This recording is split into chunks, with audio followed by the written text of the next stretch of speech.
So hello everyone. We are here at the Muscle Health Awareness Day, which is an event that happens every year at York University. And this is number 15, so it's been 15 years that this is going on. So today we are going to listen to Aris. Aris has a poster, so we are going to see what she did, and she's going to give us a little explanation of what her work has been as a graduate student in my lab. And we also have David, and we also have Daniel. So, and here is Aris. Hi everyone. Today I will be talking about my thesis project. I have a poster on the wall at MHAD. My thesis was about looking at ketogenic diet on hepatic cholesterol metabolism.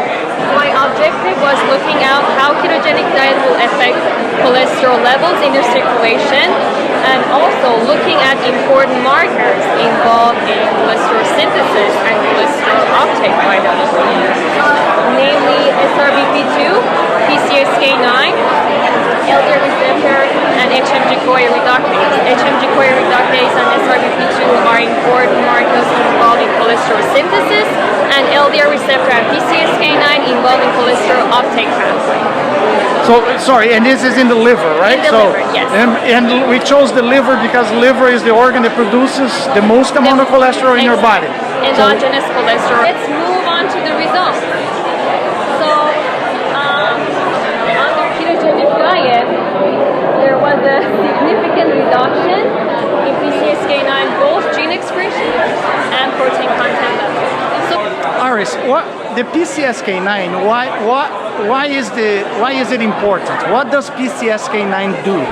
PCSK9 jobs is basically it binds to LDL receptor and it prevents LDL doing the recycling. It binds it and prevents LDL binds to the receptor. So in other words, so PCSK9 would actually limit the ability of the liver to clear cholesterol from the circulation. Exactly. So what the ketogenic diet did was that it reduced PCSK9 in the circulation, so it doesn't impair or limit the ability of the liver to take up cholesterol. So for that reason, it's actually positive in the sense that it lowers your cholesterol level. So despite the fact that this diet is high in fat and it's people are concerned about higher amount of saturated fat in this diet, however, cholesterol levels remain the same under ketogenic diet. Good. Daniel, do you have a question? David? Yeah, in Aris, you see that there's a reduction in the expression of HMG-CoA reductase. What is this responsible for, and what does this mean in the context of your study? Okay, HMG-CoA reductase is a rate-limiting enzyme. I'm sure you guys have heard about statins. Basically, this rate-limiting enzyme, by statins, this rate-limiting enzyme is inhibited, but lots of side effects has been shown by statins. So with ketogenic diet, we are seeing the same result without having any side effects or being on a medication forever. And it's the rate-limiting enzyme for Cholesterol synthesis. cholesterol synthesis. Endogenous cholesterol production. So in other words, so the ketogenic diet would reduce the endogenous production of cholesterol, in theory, and at the same time facilitate the clearance of cholesterol by the liver by increasing or reducing PCSK9. So it's a double effect that actually tends to be beneficial, if anything. Good, very interesting.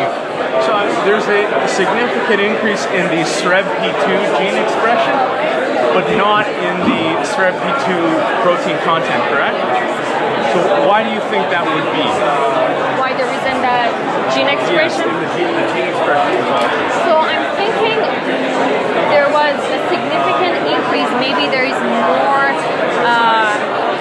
production of cholesterol happening, but it wasn't significant enough to show it in the protein content.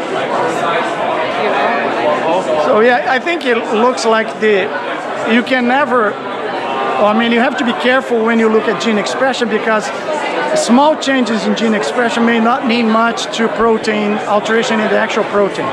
Not to mention that you could also have some post-translational modifications that we are not measuring here that could also lead to the reduction or no alteration in protein because the RNA that is coding for that protein is being post-translationally modified in a way that it doesn't really end up being food.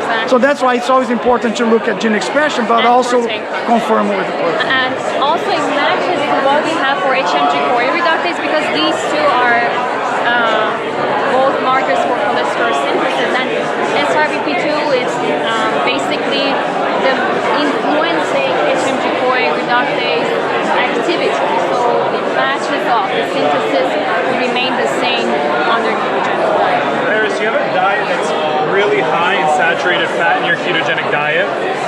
Now, in line with that, what amount of the cholesterol in the circulation is attributed to diet versus the amount that's produced in the liver endogenously?